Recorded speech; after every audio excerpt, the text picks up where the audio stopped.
الفاظ نوٹ کر لیجئے اسی ترتیب کے ساتھ. یا ایھا الناس قد جاءتکم موعظۃ من ربکم وشفاء لما فی الصدور وہدی للمؤمنین قل بفضل اللہ وبرحمتہ. اے نبی کہہ دیجئے یہ اللہ کا بڑا فضل ہے، لوگوں سمجھو. اس کی بڑی رحمت کا ظہور ہوا ہے اس قرآن کی شکل میں. اس کی رحمت کا مظہر عطم قرآن ہے، اس کے فضل کا سب سے بڑا ثبوت قرآن ہے. فَبِذَلِكَ فَلْيَفْرَحُوا، اس پر انہیں خوشیاں منانی چاہیے. اترانا ہے تو اس پر اترائیں کہ اتنی بڑی دولت ہمارے پاس ہے، اتنا بڑا احسان ہے جو اللہ نے ہم پر کیا ہے. فَبِذَلِكَ فَلْيَفْرَحُوا هُوَ خَيْرٌ مِّمَّا يَجْمَعُونَ. جو چیزیں یہ جمع کرنے کی فکر کر رہے ہیں ان سے کہیں زیادہ قیمتی یہ قرآن ہے. کاش کہ یہ 2 آیات ہی ہمارے قلب کے اوپر یہ کندہ ہو جائے. پہلی بات میں نے عرض کی تھی اس کا شعور ہر ایک کے لیے ممکن نہیں، اس کا باطن بیدار ہو چکا ہو. لو انزلنا هذا القرآن على جبل لرأيته خاشعا متصدعا من خشية اللہ. جن کی ارواح بیدار ہو چکی ہوں وہ قرآن کی اس تاثیر کو محسوس کریں گے. لیکن یہ دوسری چیز ہے کہ جو ہمارے لیے پریگمیٹک پہلو سے، عملی اعتبار سے، افادے کے اعتبار سے یہ 4 الفاظ اور رحمت اور فضل خدابندی کا سب سے بڑا مظہر اور خوشیاں کہ اللہ کی یہ نعمت تمہارے پاس موجود ہے. اب وہ تیسرا مقام ہے سورہ رحمان کا. بڑی چھوٹی چھوٹی آیات. آپ نے سنا ہوگا حضور نے سورہ رحمان کے بارے میں فرمایا ہے سورۃ الرحمان عروس القرآن.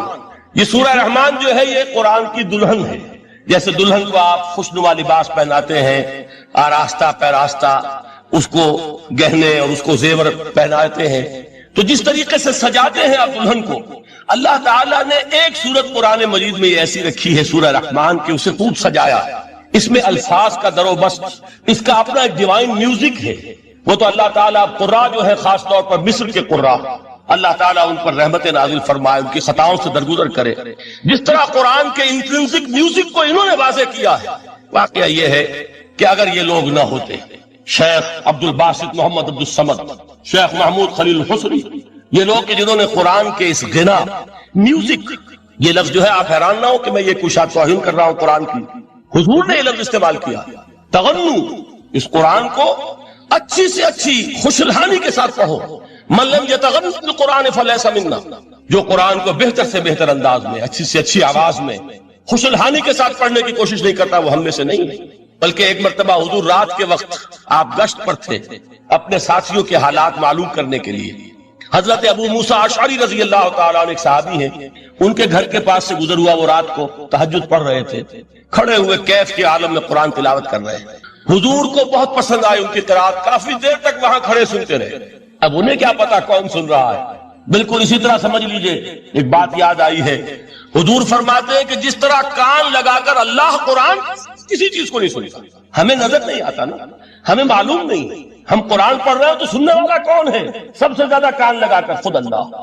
یہاں اس لیے مجھے یاد آیا کہ ابو موسیٰ اشعری کو کیا پتا تھا کہ کون سن رہا ہے. وہ اپنی کیفیت میں نماز میں تہجد میں قرآن کی تلاوت کر رہے تھے. اور ظاہر بات ہے ان کے گھر ایکڑوں میں بنے ہوئے نہیں تھے، ایک ایک کمرہ، ایک ایک کوئی حجرہ، ایسے ہی تو گھر تھے نا صحابہ کے. لہذا حضور پاس سے گزرے، آواز آئی، کافی دیر سنتے رہے. اس کے بعد آپ تشریف لے گئے. صبح فجر میں ملاقات ہوئی تو حضور نے تحسین کے انداز میں فرمایا یا ابا موسیٰ انک قد اوتیت مزمارا من مزامیر آل داؤد. اے ابو موسیٰ تمہیں تو آل داؤد کے سازوں میں سے ایک ساز اللہ نے عطا فرما دیا ہے. جس طرح حضرت داؤد لہن داؤدی مشہور ہے کہ جب وہ پچھلے پہر رات کو حمد کے ترانے الاپتے تھے، قرآن میں ہے کہ پرندے شامل ہو جاتے تھے ساتھ اور پہاڑ وجد میں آتے تھے، پہاڑ بھی ان کے ساتھ شریک ہوتے تھے. تو جس طرح کا اللہ نے ان کو لہن عطا فرمایا تھا، حضور نے تحسین کے انداز میں فرمایا ہے ابو موسیٰ اشعری اللہ نے تمہیں بھی آل داؤد کے سازوں میں سے ایک ساز عطا فرمایا. بہرحال قرآن مجید کا جو یہ میوزک ہے، قرآن کے الفاظ کا جو حسن ہے، جہاں تک حسن معنوی ہے وہ تو ہر لفظ میں ہے، لیکن یہ حسن ظاہری، حسن صوتی، حسن لفظی یہ اپنے کلائمیکس پر آپ کو نظر آئے گا سورہ رحمان. لیکن قرآن میں یہ سورت اس اعتبار سے بھی ممتاز ہے، اس کی 4 آیات پر ذرا توجہ کریں گے، عجیب حقائق سامنے آئے. جہاں یہ قرآن مجید کے حسن صوت اور حسن لفظی کی معراج ہے، وہیں اس کی پہلی 4 آیات میں 4 چوٹی کی چیزوں کا ذکر ہے، سب سے اونچی چیز ہے. پہلی آیت کیا ہے؟ الرحمن. ایک آیت ہو گئی. رحمان کیا ہے؟ اللہ کا نام ہے. کبھی آپ نے غور کیا اللہ کے ناموں میں سب سے پیارا نام کون سا ہوگا؟ رحمان. کیوں؟ اس کا مادہ کیا ہے؟ ہمیں سب سے بڑھ کر جس چیز کی ضرورت ہے وہ کیا ہے؟ رحمت خداوندی۔ نام اچھی طرح سن لیجئے اس حضور کی قول کو۔ حضور فرماتے کوئی شخص جنت میں مجرد اپنے عمل کی بنیاد پر داخل نہیں ہو سکے گا جب تک کہ رحمت خداوندی دستگیری نہ کرے۔ کسی صحابی نے بڑی ہمت اور جرأت کا ثبوت دیا کہ پوچھ لیا کیا حضور آپ بھی؟ جب آپ نے فرمایا کوئی شخص داخل نہیں ہو سکتا جنت میں محض اپنے عمل کی بنیاد پر جب تک کہ رحمت خداوندی جو ہے وہ دستگیری نہ فرمائے۔ پوچھا گیا کیا آپ بھی؟ آپ نے فرمایا ہاں میں بھی۔ آپ اندازہ کیجئے کہ اگر محمد الرسول اللہ بھی رحمت خداوندی کے ضرورت مند ہوں تو تاب دیگراں چے رسد، ہماری تو سب سے بڑی ضرورت رحمت خداوندی۔ اب یہ رحمت جو ہے قرآن مجید میں اللہ تعالیٰ کی یہ شان دو الفاظ کے ذریعے سے آتی ہے، رحیم اور رحمان۔ اور کوئی مادہ نہیں ہے جس سے دو نام بنتے ہوں اللہ کے، لیکن یہ مادہ ہے واحد رحمت کا کہ جس سے رحمان بھی ہے رحیم بھی ہے۔ رحیم صفت مشبہ ہے، رحمت دائم ہو جائے گی، مستقل ہوگی تو رحیم کہیں گے۔ اور رحمان اس میں رحمت کی ہے وہ شان ہے کہ جیسے ٹھاٹھے مارتا ہوا سمندر ہو، ہیجان کی کیفیت، طوفانی کیفیت، رحمت خداوندی کا طوفانی جوش، وہ ہے رحمان۔ آپ تو رہتے اس علاقے میں ہیں، آپ کو معلوم ہے عرب اگر بھوکا مرا جا رہا ہو تو کیا کہے گا؟ انا جوعان۔ پیاسا مرا جا رہا ہو انا عطشان۔ بہت غضبناک ہوگا غضبان، غضبان آصفہ قرآن میں آیا، بہت غضبناک۔ رحمان جس کی رحمت جو جوش میں ہے، ٹھاٹھے مارتے ہوئے سمندر کے مانند۔ تو یہ اللہ تعالیٰ کے ناموں میں سب سے پیارا نام۔ اب آگے چلیے، الرحمن علم القرآن، رحمان قرآن سکھایا۔ رحمت خداوندی کا سب سے بڑا مظہر، رحمان کی رحمانیت کا سب سے بڑا مظہر قرآن ہے۔ ان میں جو منطقی ربط ہے اس کو سمجھتے جائیے۔ اچھا آپ یہ سوچئے جو بھی انسان کو حاصل ہوا وہ کس نے دیا؟ اللہ نے۔ سائنس کا علم کس نے دیا؟ اللہ نے۔ علم آدم الاسماء کلہا، وہ علم الاسماء جو حضرت آدم کو دے دیا گیا تھا ازل میں، یہ اسی کا ظہور ہے، یہ اسی کی ایکسفولیشن ہے جو ہو رہی ہے اور ہوتی رہے گی ابھی۔ اور جو اور دوسرے علم ہے وہ کس نے دی؟ اللہ نے دی۔ لا یحیطون بشیء من علمہ الا بما شاء، مخلوق میں سے کوئی اللہ کے علم میں سے کسی شے کا احاطہ نہیں کر سکتا مگر وہ جتنا اللہ دینا چاہے۔ لیکن یہ کہ تمام علوم میں چوٹی کا قرآن، نوٹ کرتے جائیے، چوٹی کی چیزیں جمع کیجیے۔ اللہ کے ناموں میں چوٹی کا نام رحمان، اللہ نے جو کچھ انسان کو سکھایا اس میں چوٹی کا علم قرآن۔ خلق الانسان، انسان کو پیدا فرمایا۔ سوال یہ کہ حیوانات کو کس نے پیدا فرمایا؟ آسمان کس نے پیدا کی؟ زمین کس نے پیدا کی؟ فرشتے کس نے پیدا کیے؟ کیا مطلب خلق الانسان؟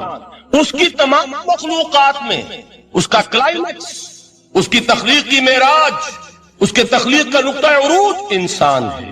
یہ ہے کہ جو مسجود ملائک بنا ہے۔ وَلَقَدْ كَرَّمْنَا بَنِي آدَمَ وَحَمَلْنَاهُمْ فِي الْبَرِّ وَالْبَحْرِ وَرَزَقْنَاهُمْ مِنَ الطَّيِّبَاتِ وَفَضَّلْنَاهُمْ عَلَى كَثِيرٍ مِّمَّنْ خَلَقْنَا تَفْضِيلًا۔ تو تخلیق میں سب سے اونچی تخلیق انسان کی، علموں میں سب سے اونچا علم قرآن کا، اللہ کے ناموں میں سب سے اونچا نام رحمان۔ اب آئیے چوتھی چیز، علمہ البیان، انسان کو بیان کی صلاحیت عطا فرمائی۔ کیا اور کوئی صلاحیت عطا نہیں کی؟ بینائی کس نے دی؟ اللہ نے۔ اسی طریقے سے سماعت کس نے عطا فرمائی؟ اللہ۔ کتنی فیکلٹیز ہیں، کتنے ایکسٹرنل آرگنز ہیں سینس کے، کتنے انٹرنل سینسز ہیں جو اللہ نے دیے ہیں۔ لیکن یہاں بھی سمجھ لیجئے جتنی فیکلٹیز ہیں ہیومن فیکلٹیز، ان میں ٹاپ کی فیکلٹی جو ہے وہ اسپیچ ہے، کلام ہے، بیان ہے۔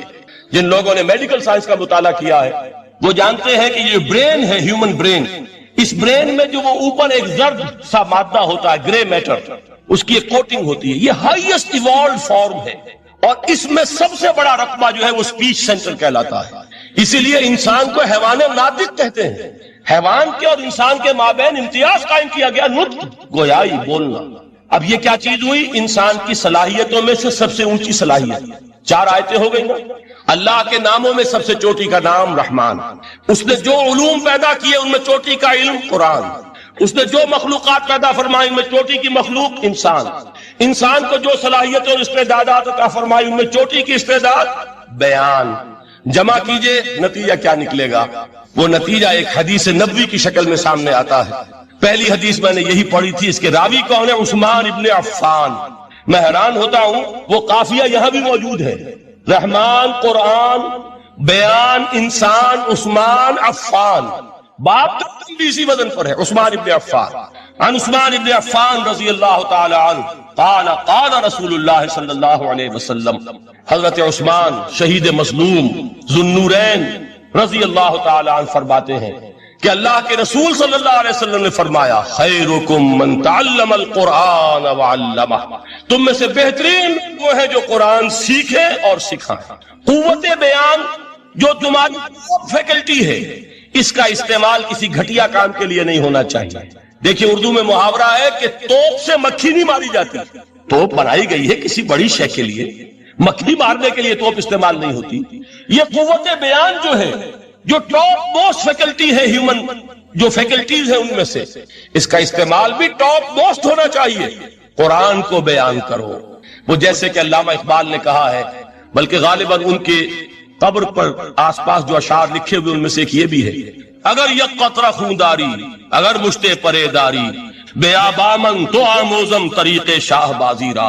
اگر تمہارے اندر ایک قطرہ بھی خون کا ہے اور مٹھی بھر بھی پر اگر اللہ نے دیے ہیں تو میرے پاس آؤ کہ میں تمہیں شاہبازی کے طریقے سکھاؤں. اسی طرح جان لیجئے اگر اللہ نے قوت گویائی عطا فرمائی، اگر اللہ نے تمہیں حیوان ناطق بنایا، اگر اللہ تعالیٰ نے تمہیں یہ صلاحیت عطا فرمائی، اس صلاحیت کا مصرف دنیا کو نہ بناؤ، اس صلاحیت کا مصرف اللہ کے کلام کو پھیلانے پر اس کو صرف کرو. خیرکم من تعلم القرآن وعلمہ. خیر جب لفظ آتا ہے بغیر من کے، ورنہ تو آتا خیر من ہو، تو یہ ہوگی کمپیریٹیو جو ایک ایڈجیکٹیو جو ہوتی ہے، لیکن یہ سپرلیٹیو ڈگری ہے جب بغیر من کے ہوگا. خیرکم دی بیسٹ امنگسٹ یو، جو تم میں بہترین لوگ ہیں وہ کون ہیں؟ من تعلم القرآن وعلمہ، جو قرآن سیکھیں اور سکھائیں، قرآن پڑھیں اور اسے بیان کریں. آج جان لیجئے سب سے بڑی ضرورت اس بات کی ہے کہ آج کا قرآن پڑھیں. آپ حیران ہوں گے کہ یہ کیا کہا اس نے. دیکھیے قرآن اترا ہے 1400 برس پہلے، لیکن تا قیامت نوع انسانی کو جتنے مسائل درپیش ہوں گے ان سب کا حل اس میں ہے. البتہ کھودنا پڑے گا، گہرائی میں اترنا ہوگا. ایک قرآن کی سطح ہے، اس سطح نہیں، اس کی گہرائیوں کے اندر غوطہ زنی کرو. قرآن میں ہو غوطہ زن اے مرد مسلمان. اور آج کا قرآن یعنی آج کی ہدایت جو اللہ نے اس میں رکھی ہوئی ہے، اس کو نکالو اس کے اندر سے. ابھی میں حدیث تو آپ کو سناؤں گا، اس میں یہ تصور آئے گا سامنے اور واضح ہو کر. آج کے انسان کی رہنمائی اس قرآن سے اخذ کر کے انسان تک پہنچاؤ. یہ ہے فریضہ محمد الرسول اللہ کی امت کا صلی اللہ علیہ وسلم. آپ نے وہ حدیث سنی تھی کہ بلغوا انی ولو آیۃ. حضور نے خطبہ حجۃ الوداع میں پہلے تو گواہی لی مسلمانوں سے، 1.25 لاکھ کا مجمع جمع تھا. حجۃ الوداع آخری حج. آپ نے اپنے خطبے میں، جس کے چند جملے میں سنا چکا ہوں آپ کو ایچ جی ویلز کے حوالے سے، اپنی تعلیمات کے اہم نکات کو بار بار دہرا کر بیان کیا، ہیمر کیا، اچھی طرح ذہنوں میں اتارا. اس کے بعد ایک سوال کیا، اللہ تو لوگوں میں نے پہنچا دیا کہ نہیں؟ اور پورے مجمع نے کہا انا نشہد انک قد بلغت. بلکہ ایک روایت میں الفاظ بڑے پیارے آئے ہیں، انا نشہد انک قد بلغت الرسالۃ وادیت الامانۃ ونصحت الامۃ وکشفت الغمۃ.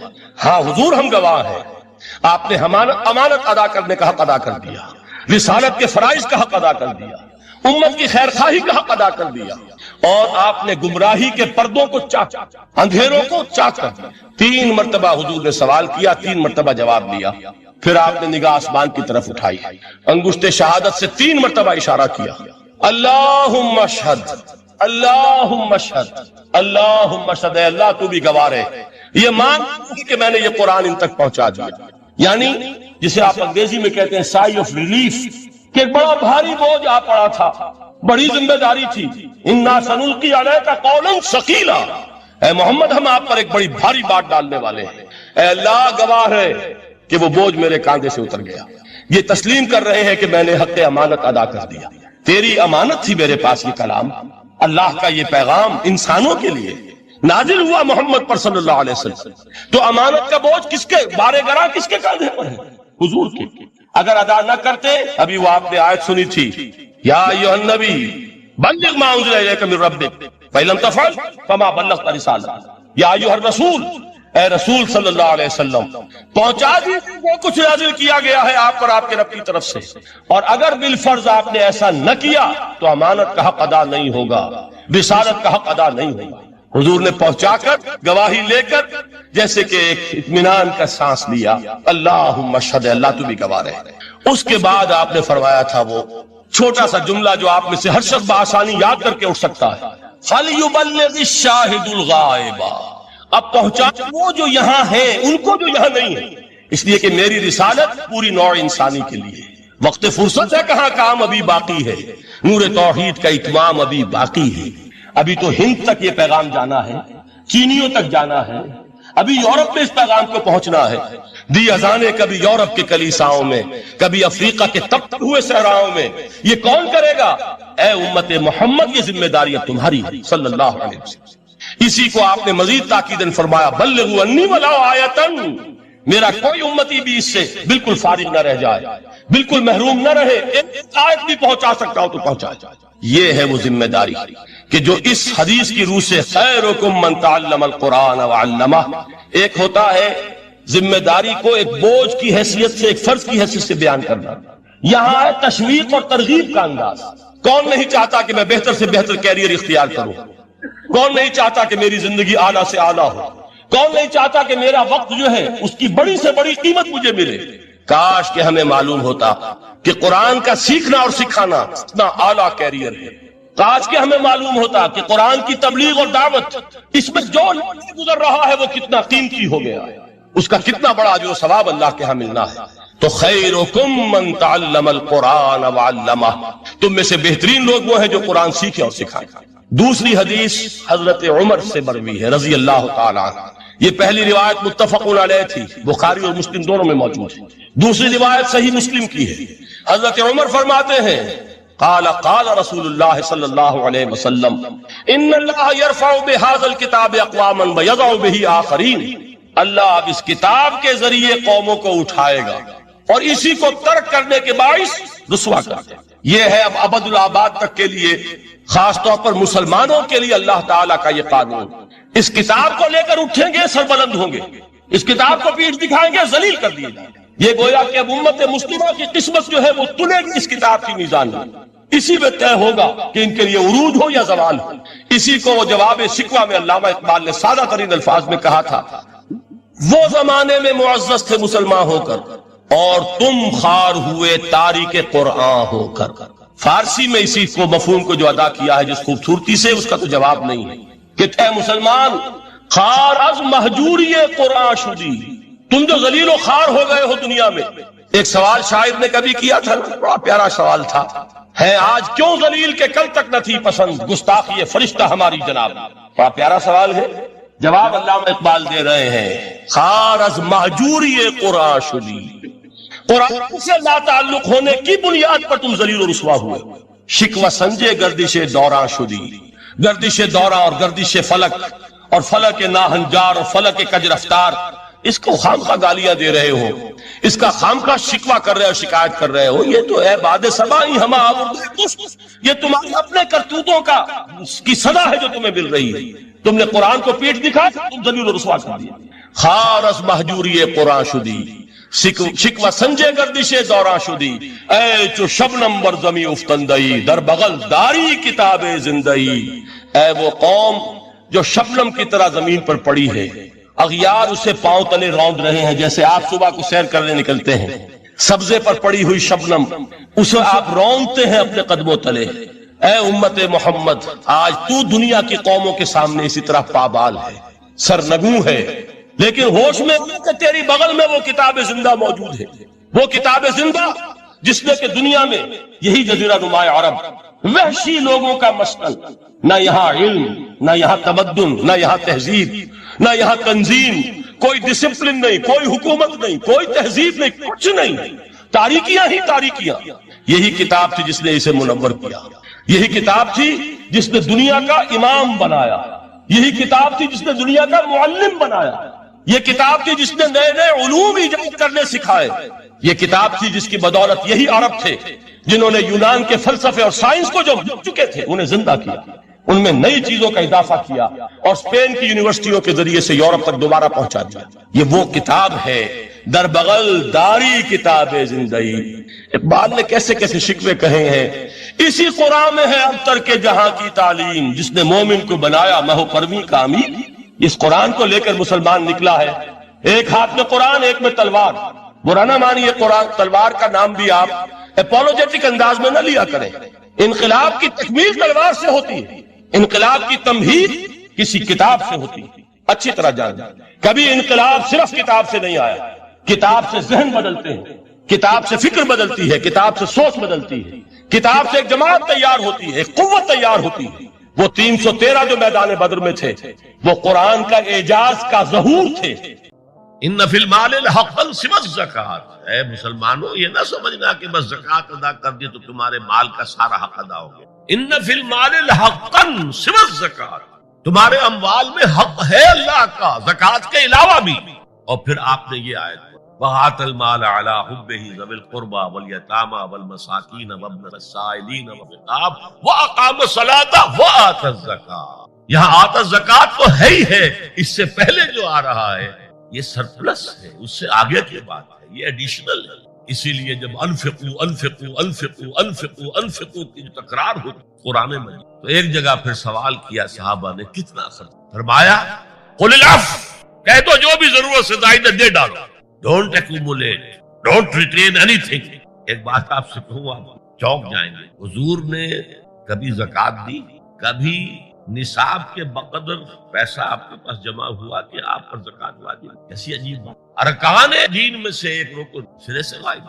کبھی آپ نے مال رکھا ہے؟ حضور کا اسوہ ہم جانتے سواک کری ہے، پانچے جو ہے ٹخنے سے اسوہ ہے. ہاں ہے تو یہ ہے، اور صرف آپ کا نہیں ہے. جنہیں ہم کہتے فقراء صحابہ، ابو ہریرہ، ابو ذر، سلمان فارسی، علی رضی اللہ تعالی عنہ مجمعین، یہ فقراء صحابہ تھے. کبھی کچھ کھا. میں نے بتایا تھا آپ کو شاید کہ حضرت علی کی جب شادی ہو رہی تھی حضرت فاطمہ سے مکان کی کہا لے ایک انصاری نے ایک ہجرہ دیا ہے اپنے مکان کا. He didn't have any home. ابو ذر وہ تو دوسری انتہا کو.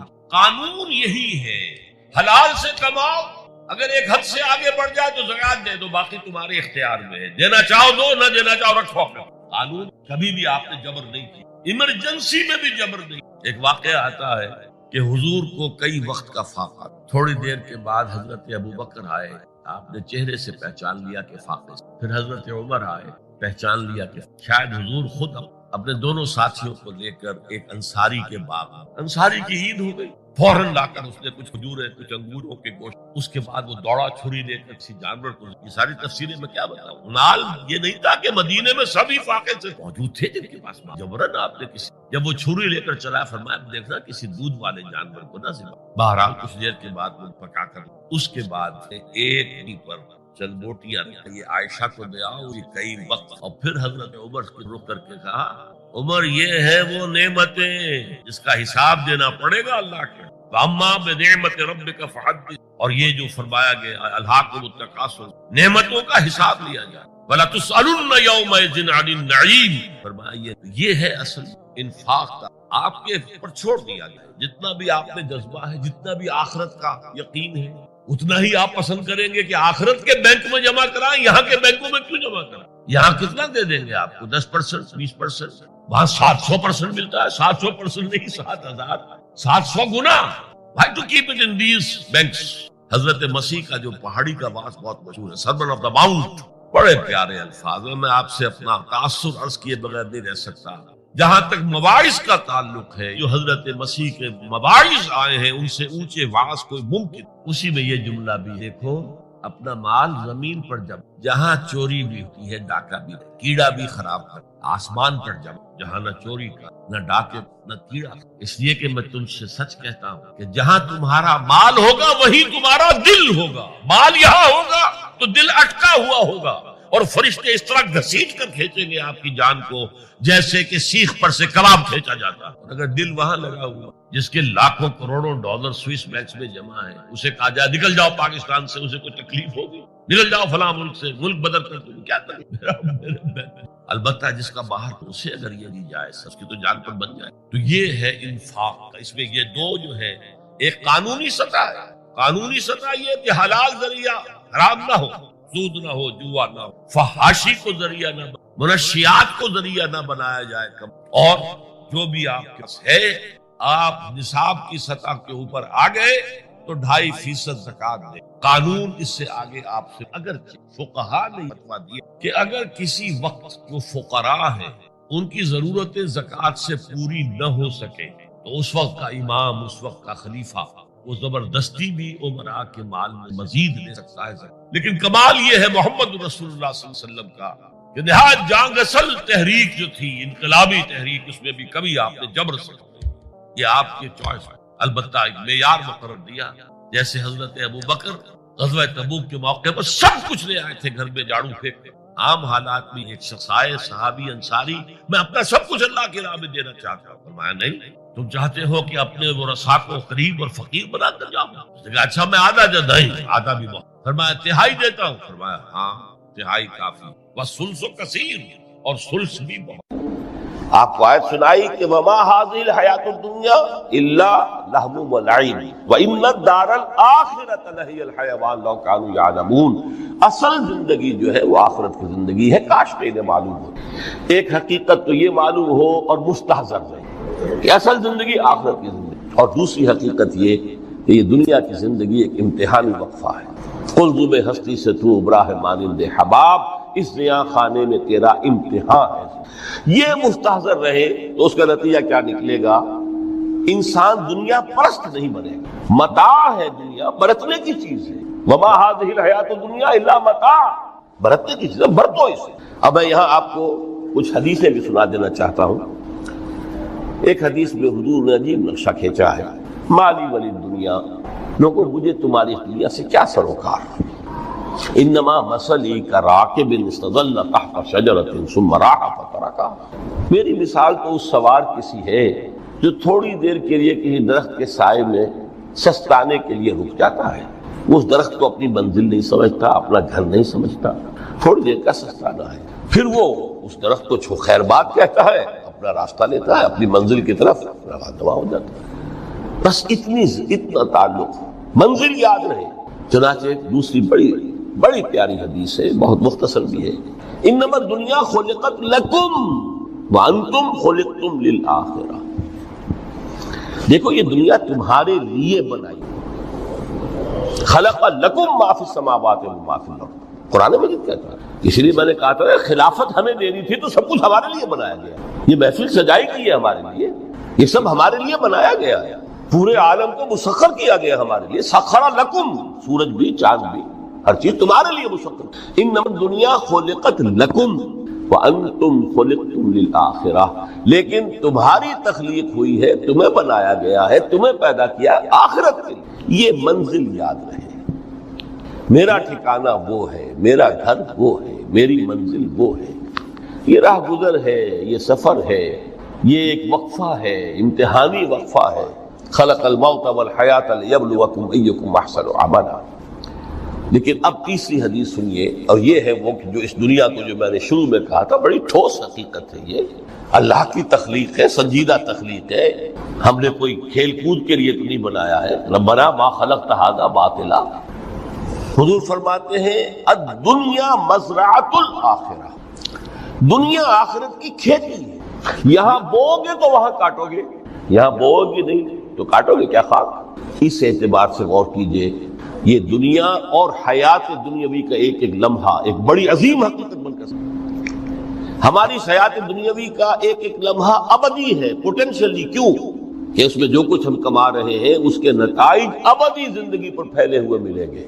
تو گویا کہ یہ جو ہے یہ گھڑی محشر کی ہے، طور سے محشر میں ہے. بیشتر غافل عمل کوئی اگر دفتر میں ہے، یہاں کا ایک ایک لمحہ تمہارے لیے بہت قیمتی ہے. یہاں بو، محنت کرو، کاشت کرو تاکہ وہاں کاشت سکو. الدنیا مزرعۃ الآخرہ. اب دیکھیے یہ جو انداز ہے قرآن کا، وما الحیات الدنیا الا متاع الغرور، جو ہماری گفتگو کا آج عنوان ہے، اس کے دو نتیجے نکلتے ہیں عملاً. ایک نتیجہ جو صحیح ہے، جو قرآن نکالنا چاہتا ہے، جس کی طرف اسلام رہنمائی کرتا ہے. ایک ہے بالکل منفی نتیجہ جس کی اسلام نفی کرتا. وہ منفی نتیجہ کیا ہے؟ دنیا دھوکے کی ٹٹی ہے، چھوڑو گھر گھرستی کو، دفع کرو. رب سے لو لگانی ہے. یہ شادی کر کے اور گھر گرہستی کا کھکیڑ مول لینا، کہاں ایک پیٹ کا پالنا، کہاں 10 پیٹ لگ جائے پیچھے، اسی میں آدمی جو ہے گم ہو کر رہ جاتا ہے. لہذا گھر گرہستی کو چھوڑو، تجدد کی زندگی گزارو. تو یہ تمدن ہر جگہ شر ہے، برائی ہے، دھوکہ ہے، فریب ہے، جھوٹ ہے. دفع ہو جاؤ. جاؤ کہیں پہاڑوں کی چوٹیوں پر، کہیں غاروں میں، گفاؤں میں، کہیں جنگلوں میں دھنی روا. یہ ہے اس کا ایک منطقی نتیجہ جو نکلا ہے دنیا، اور تقریباً تمام مذاہب عالم میں نکلا ہے. رحمانیت جس کی جس شد و بد کے ساتھ نفی کی ہے محمد رسول اللہ صلی اللہ علیہ وسلم. لا رحمانیت فی الاسلام، اسلام میں کوئی رحمانیت نہیں. نفی ہے، مکمل نفی. لا رحمانیت. فرمایا کہ النکاح من سنتی، یہ میری سنت ہے، میرا طریقہ ہے. گھر گرہستی کی زندگی اختیار کرنا یہ میری سنت ہے.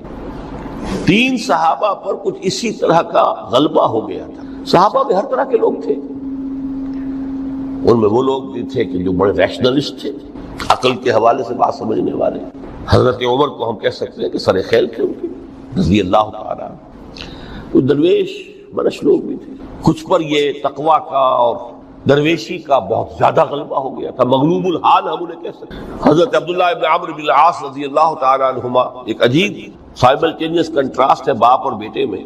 عمرو بن العاص بہت بڑے سیاستدان، مدبر. عرب نے چوٹی کے جو 3 سیاستدان پیدا کیے ان میں سے ایک عمرو بن العاص ہے. واریر، کانکرر، سیاستدان. لیکن عبداللہ ابن عمرو بن العاص بالکل درویش. روزانہ روزہ ساری رات کھڑے ہیں، نہ بیوی سے کوئی سروکار، نہ کسی سے کوئی سروکار. حضور کو اطلاع ملی، بلا لیا، جواب طلبی ہو گئی. یا عبداللہ اولم اخبر انک تصوم الدہر وتقوم اللیل. اے عبداللہ مجھے یہ خبر دی گئی ہے تم ساری رات کھڑے رہتے، روزانہ روزہ رکھتے. کیا کہتے ہیں؟ جی حضور ایسا تو ہے.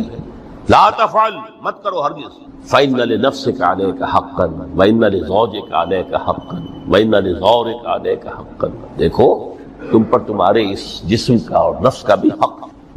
اسے آرام بھی دو، اس کی ضروریات بھی پوری کرو، اس کی دیکھ بھال بھی کرو. یہ بھی تمہارے پاس امانت ہے اللہ. پھر تم پر تمہاری بیوی کا حق ہے. کسی صحابی نے دیکھا تھا حضرت عبداللہ ابن عمرو بن العاص کی بیوی کو کہ وہ بالکل جیسے کہ میلی کچیلی حالت میں تھی. پوچھا ہی کیا حال بلا رکھا؟ ان کا کہ آپ کے دوست کو تو کوئی غرض ہے ہی نہیں. ظاہر بات ہے کہ مسلمان بیوی اور کس کے لیے وہ سنگھار کرے گی جب شوہر ہی کو کوئی دلچسپی نہ ہو، اس سے غرض ہی نہ. لا تفعل. رات کو سو بھی، دیکھو مجھے میں رات کو سوتا بھی ہوں، نماز پڑھتا بھی ہوں، میں روزے رکھتا بھی ہوں، نافلے بھی کرتا ہوں. دیکھو زیادہ سے زیادہ ہفتے میں 2 دن روزے رکھ لیا کرو.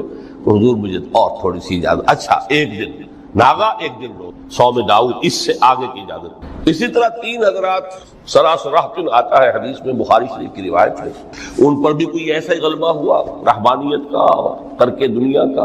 انہوں نے آ کے ازواج مطہرات سے معلوم کیا آپ کتنی رات نماز پڑھتے ہیں، کتنا دو سوتے ہیں، مہینے میں کتنے آپ روزے رکھتے ہیں نفلی.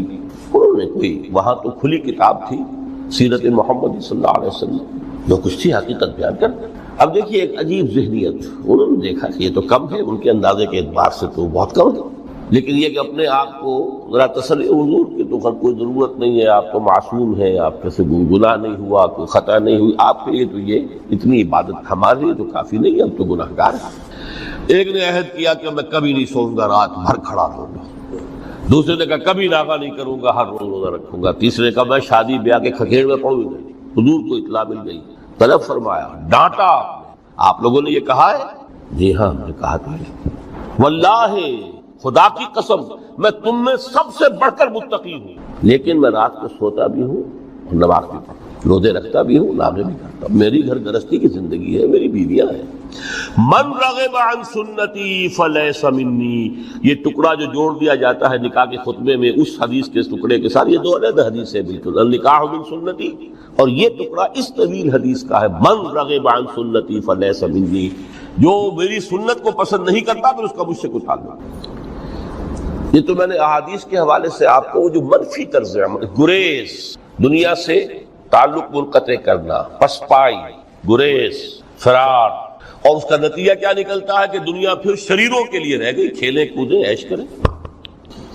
جو سلیم الفطرت نیک لوگ تھے وہ تو گئے، لہذا ان کو اب کوئی روک ٹوک کرنے والا ہی نہیں.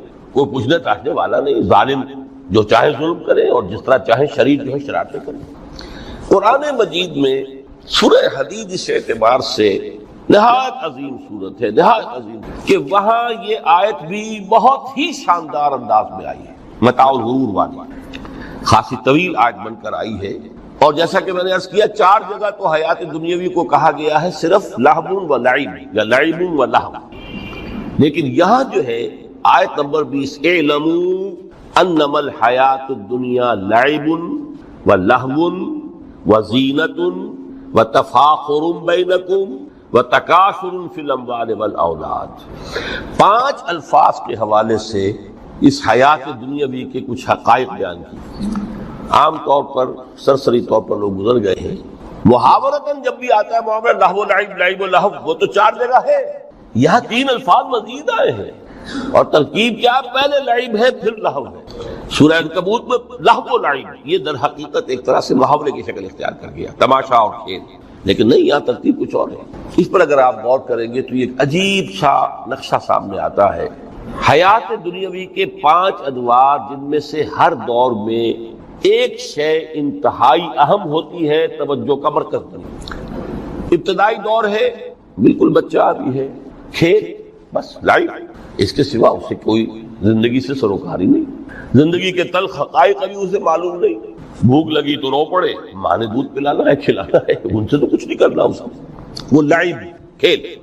لیکن تھوڑا سا آگے چلتے ہیں، ٹین ایجر سٹیج میں جب داخل ہوتا ہے آدمی، تو اب وہ نرا کھیل، معصومانہ کھیل نہیں رہتا، اس میں تلذذ، سینسول گریٹیفیکیشن کا عنصر شامل ہو جاتا ہے۔ اب اس نے کہا لہو، اعلموا انما الحیات الدنیا لعب و لہو۔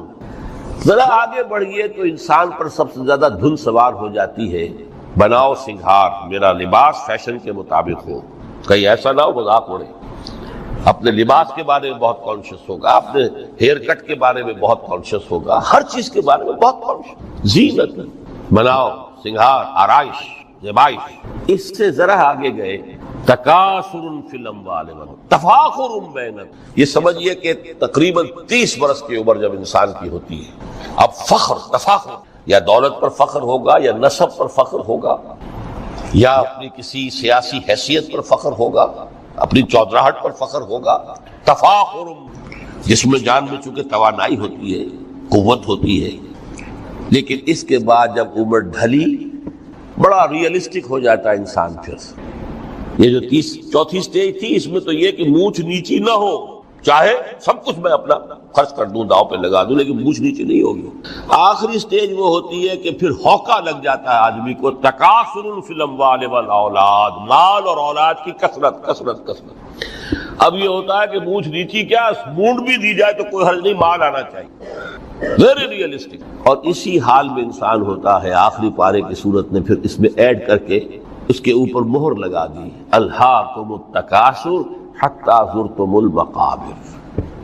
یہ تکاثر جو ہے پیچھا نہیں چھوڑتا، اتنی دولت بھی ہے کہ آپ کی 10 نسلیں کھا سکے اطمینان سے بیٹھ کر، تب بھی صبر کرے۔ بڑے میاں کی ٹانگیں جو ہے وہ قبر میں لٹکی ہوئی ہیں، لیکن تکاثر جو ہے، تکاثر مال، وہ پیچھا نہیں چھوڑتا۔ حتی زرتم المقابر، یہاں تک کہ قبر تک، قبر میں اتار دیا جائے، جب تک ٹانگیں صرف لٹکی ہوئی ہیں اس وقت تک نہیں۔ اس کے بعد تشبیہ دی ہے کہ یہ حیات دنیاوی کا جو ایک سائیکل ہے، اعلموا انما الحیات الدنیا لعب و لہو و زینت و تفاخر بینکم و تکاثر فی الاموال والاولاد۔ اب اس کو کمپیئر کیا ہے پلانٹ کنگڈم میں جو سائیکل چل رہا ہے، یہ ہمارا سائیکل ہے 60-70 برس کا، بچہ پیدا ہوا، خوشیاں منائی گئی، پھر وہ لڑکپن سے، پھر ٹین ایجر سٹیج سے، پھر جوانی ہے، پھر ادھیڑ عمر ہے، اور پھر بڑھاپا ہے، اور پھر قبر میں اتارا جانا ہے۔ لیکن یہ کہ پلانٹ کنگڈم میں سائیکل چلتی ہے، کمثل غیث اعجب الکفار نباتہ ثم یہیج فتراہ مصفرا ثم یکون حطاما۔ یہ 4 سٹیجز ہیں، جیسے بارش برستی ہے تو سبزہ نمودار ہوتا ہے، اور کاشتکار کو بڑا اچھا لگتا ہے، اس نے بیج بویا تھا، اس نے محنت کی تھی، اس نے ہل چلایا تھا، اعجب الکفار نباتہ، اس کو بہت اچھا لگتا ہے، دل باغ باغ ہو جاتا ہے۔ جیسے آپ کے یہاں بیٹا ہوا، پوتا ہوا، خوشیاں مناتے ہیں آپ، کمثل غیث اعجب الکفار نباتہ ثم یہیج، پھر وہ فصل اپنی پوری قوت کو پہنچتی، فصل لہرا رہی ہے، فتراہ مصفرا، پھر وہ زرد ہو جاتی ہے، وہ ہریاول اب ختم ہوئی ہے، اب فصل پک گئی ہے، اب وہ زردی پر آ گئی ہے، ثم یکون حطاما، پھر وقت آتا ہے اگر وہ خضرو گھاس ہے تو پھر وہ چورا چورا ہو کر پھر وہ مٹی میں مل جاتی ہے، اور اگر فصل ہے تو کھیتی کٹ گئی، اس کے بعد کیا رہ گیا وہاں، وہ چورا ہی رہ جاتا ہے باقی۔ یہ لائف کا سائیکل چل رہا ہے، 3 مہینے کا ہو 4 مہینے کا ہو، یہ ہے پلانٹ کنگڈم کا، وہ ہے سائیکل انسانی زندگی۔ اب فرمائی ٹیپ کی بات جو ہے، وَفِي الْآخِرَةِ عَذَابٌ شَدِيدٌ وَمَغْفِرَةٌ مِّنَ اللَّهِ وَرِضْوَانٌ۔ دیکھو دنیا کی زندگی تو ان سٹیجز سے ہو کر گزر ہی جاتی ہے، جو پیدا ہوا ہے اس پر بڑھاپا بھی آئے گا، موت بھی۔ کل نفس ذائقۃ الموت، جو سورہ آل عمران کی 185ویں آیت کا پہلا جملہ تھا، ہر انسان کو جو پیدا ہوا موت آ گئی۔ اب یہ ہے کہ وہ کہیں آپ نے محل میں گزار لی زندگی، کسی کٹیا میں گزار لی زندگی، کسی کی فٹ پاتھ پر گزر گئی زندگی، زندگی گزر جاتی ہے، گزرتی ہے، اور ان 5 سٹیجز میں سے ہو کر گزرتی ہے۔ آپ گندی گلیوں میں بچوں کو کھیلتے ہوئے دیکھتے ہیں، وہ بھی کھیل رہے ہوتے ہیں، نالیوں کے پانی کے اندر کھیل رہے ہوتے ہیں، ان کا بھی کھیل ہے، گندے جوہر میں کھیل رہے ہوتے ہیں، وہ تو ہے زندگی کی وہ سٹیج جو ہے کھیل کی ہے۔ کسی کے پاس بڑے قیمتی کھلونے ہیں، ان سے کھیل رہا ہے، کوئی اس طرح گلی ڈنڈا کھیل رہا ہے یا کچھ اور کھیل رہا ہے، لیکن وہ 5 سٹیجز تو آئیں گی۔ اعلموا انما الحیات الدنیا لعب ولہو وزینۃ وتفاخر بینکم وتکاثر فی الاموال والاولاد کمثل غیث اعجب الکفار نباتہ ثم یہیج فتراہ مصفرا ثم یکون حطاما وفی الآخرۃ عذاب شدید ومغفرۃ من اللہ ورضوان۔ آخرت میں جا کر یہ بائیفرکیشن ہو جانی ہے، یا تو شدید عذاب اور یا اللہ کی مغفرت اور رضا۔ Now the choice is yours، اما شاکرا و اما کفورا، فیصلہ تم خود کرو۔ وما الحیات الدنیا الا متاع الغرور، یہاں بھی آخری الفاظ وہ ہے کہ دنیا کی زندگی دھوکے کے سوا کچھ نہیں۔ کیوں؟ اگر تو دنیا کی زندگی میں گم ہو گئے، جیسے کہ اقبال نے کہا ہے کہ کافر کی یہ پہچان کے آفاق میں گم ہے، اور مومن کی یہ پہچان کے گم اس میں ہے آفاق۔ دنیا میں رہو، طالب دنیا نہ بنو، طالب عقبہ، طالب آخرت۔ دنیا میں رہو، برتو، استعمال کرو، تمہارے لیے پیدا کیا گیا، بھائی برتو، متاع ہے، برتنے کی شے ہے، ہاں حلال اور حرام کی پابندیاں سامنے رکھو، باقی برتو۔ مطلوب یہ نہ ہو، مقصود یہ نہ ہو، مطلوب آخرہ ہو، انما الدنیا خلقت لکم وانتم خلقتم للآخرہ۔ منزل وہ رہے، مستحضر رہے، سامنے رہے کہ میں تو اجنبی ہوں، یہاں یہ میرا وطن نہیں ہے۔ الدنیا سجن المومن و جنت الکافر، جیسے کسی پرندے کو کسی پنجرے میں بند کر دیا گیا ہو، اس طرح ہمیں اس دنیا میں بھیج دیا گیا، اللہ کی مرضی ہے، اس نے بھیجا ہے، جب تک وہ چاہتا ہم رہیں گے یہاں، لیکن ہمارا دل یہاں نہیں لگے گا۔ بازار سے گزرا ہوں، خریدار نہیں، طالب دنیا، تب تو یہ کوئی دھوکے کا سودا نہیں، وطن نہیں، بالکل نہیں۔ حضور نے خود فرمایا مجھے تمہاری اس دنیا میں سے فلاں فلاں چیزیں بہت پسند ہیں، اور کس قدر ریئلسٹک ہیں۔ آپ نے عورتوں کے بارے میں فرمایا مجھے اس دنیا سے پسند ہے عورت، کوئی تصنع اور کوئی بھی تکلف اور کوئی خلاف فطرت بات نہیں کی محمد رسول اللہ صلی اللہ علیہ وسلم۔ آنکھوں کی ٹھنڈک میری نماز میں ہے، مجھے خوشبو پسند ہے، عورت کی طرف بھی آپ کا رجحان تھا۔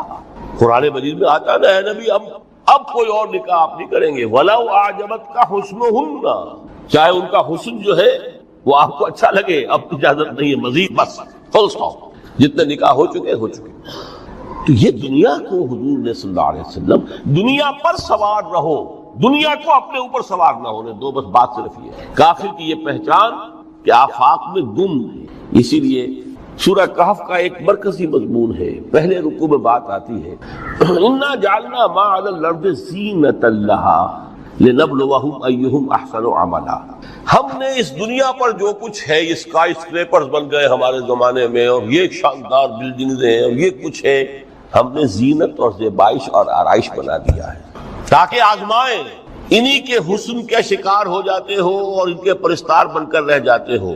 رخ روشن کے آگے شمع رکھ کر وہ یہ کہتے ہیں ادھر جاتا ہے دیکھیں یا ادھر پروانہ آتا ہے، پھر بھی اللہ ہی کے عاشق بنے رہو، اللہ ہی سے محبت کرو تو کامیاب ہو گئے۔ دنیا کو برتو۔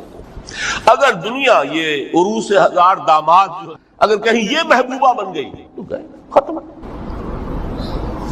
اچھا دیکھیے اس سورہ حدید میں اب یہ دنیا کی حقیقت کو اس طرح بیان کر کے دو نتیجے جو اس سے نکلتے ہیں ان کو علیحدہ علیحدہ بیان کر دیا. ایک نتیجہ جو میں بیان کر چکا، رہبانیت، ترک دنیا،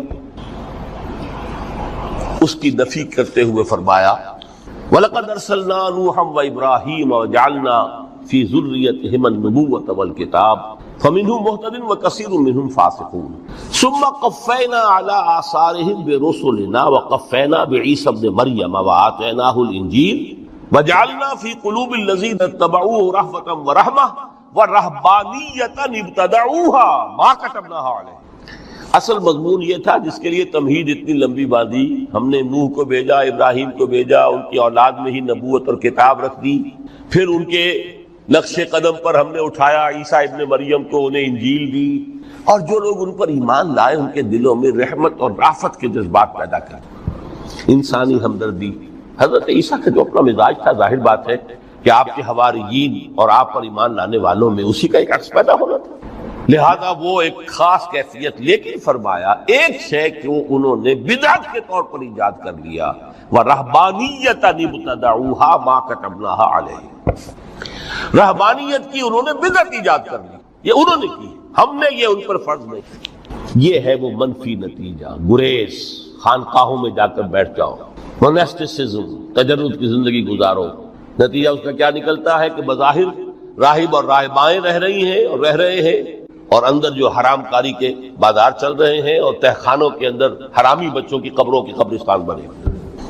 ہسٹری آف کرسچین موناسٹسزم پر کتابیں پڑھ لیجیے، خود انہوں نے اپنے سارے جو ہے بخیے اجیڑ کر خود رکھ دیے.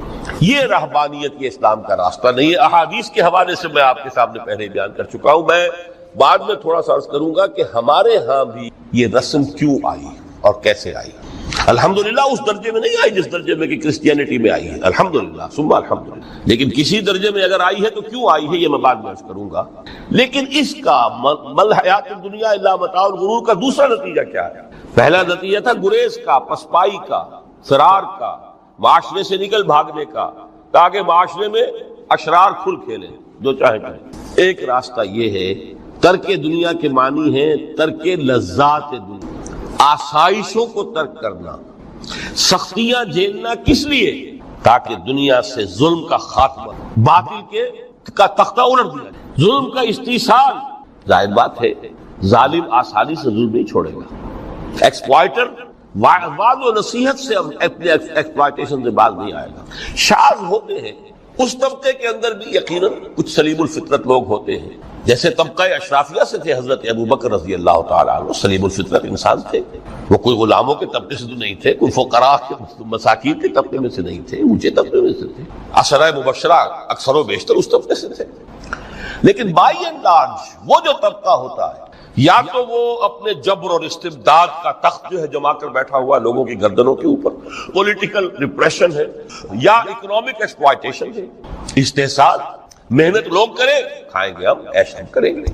محنت کسان کرے جا کے کھیت میں، ہم لے آئیں گے اپنا حصہ اور عیش کریں گے. یا کوئی سوشل ڈسکریمنیشن ہے، یہ اونچا ہے یہ نیچا ہے، یہ تو پیدا ہی ہوا ہے شودر، یہ اس سے نکل ہی نہیں سکتا، اور یہ پیدا ہوا برہمن، یہ تو اونچا ہے. اس تینوں قسم کے ظلم، اس کا خاتمہ کرنا، اس کے لیے جدوجہد کی ضرورت، جہاد کی ضرورت، قتال کی ضرورت. اور جہاد و قتال آپ نہیں کر سکتے جب تک کہ لذات دنیاوی سے کنارہ کشی نہ کریں، جب تک کہ اپنی بیلٹ کو ٹائٹ نہ کریں، جب تک کہ اپنی ضروریات زندگی کو کم نہ کریں. ضروریات زندگی کم کریں گے تو تفریغ الاوقات ہوگا، جو تبلیغی بھائیوں کی اصطلاح ہے، بہت اہم ہے. اپنے وقت کو فارغ کر سکیں.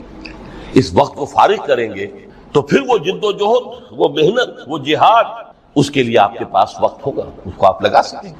پھر اس میں جب سخت سے سخت منزلیں آئیں گی تو اس میں میدان میں مقابلہ بھی ہوگا، جان کی بازی بھی کھیلنی پڑے گی.